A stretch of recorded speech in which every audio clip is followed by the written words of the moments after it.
അസ്സലാമു അലൈക്കും വറഹ്മത്തുള്ളാഹി തആല വബറകാതുഹു. പ്രിയപ്പെട്ട സഹോദരീ സഹോദരന്മാരെ, വിവാഹം എന്നത് ഇസ്ലാമിലെ മഹത്തായ ഒരു അനുഗ്രഹമാണ്. അത് രണ്ട് ആളുകൾ ഒന്നിക്കുന്ന ഒരു ബന്ധം മാത്രമല്ല, അള്ളാഹുവിൻ്റെ അനുഗ്രഹത്താൽ രൂപം കൊള്ളുന്ന ഒരു വിശുദ്ധ കരാറാണ്. നല്ല ഒരു ജീവിത പങ്കാളി അള്ളാഹുവിൻ്റെ അനുഗ്രഹങ്ങളിൽ ഒന്നാണ്.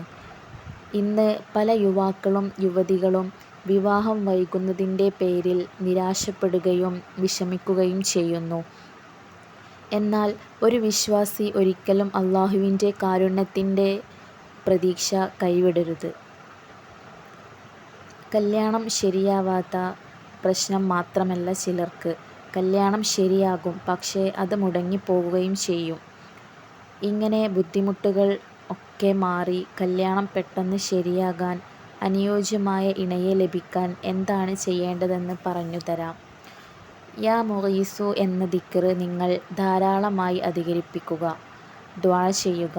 ഇതിൻ്റെ കൂടെ തന്നെ സൂറത്തുൽ ആലിംറാനിലെ 200-ാമത്തെ ആയത്തായ അവസാനത്തെ ആയത്ത് യാ അയ്യുഹല്ലദീന ആമനു ഇസ്ബിറു വസാബിറു വറാബിതു വത്തഖുല്ലാഹ ലഅല്ലക്കും തുഫ്ലിഹൂൻ.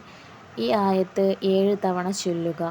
യാ മുഗീസു എന്ന ദിക്ർ ചൊല്ലിയതിന് ശേഷം ഈ ആയത്ത് ചൊല്ലുക. യാ മുഗീസു എന്ന ദിക്ർ 500 വട്ടമെങ്കിലും ദിവസവും ചൊല്ലുക. വിവാഹത്തിലെ തടസ്സം മാറിക്കിട്ടും ഇൻഷാ അല്ലാഹ്. ഒരിക്കലും ദുആ ചെയ്യുമ്പോൾ പ്രതീക്ഷ കൈവിടരുത്. അള്ളാഹു ഏറ്റവും അനുയോജ്യമായ സമയത്ത് ഓരോ കാര്യവും നിശ്ചയിക്കുന്നത്. അതിനാൽ നിരാശപ്പെടാതെ അവനിൽ ആശ്രയിച്ച് തുടർന്നും ദുആ ചെയ്യുക.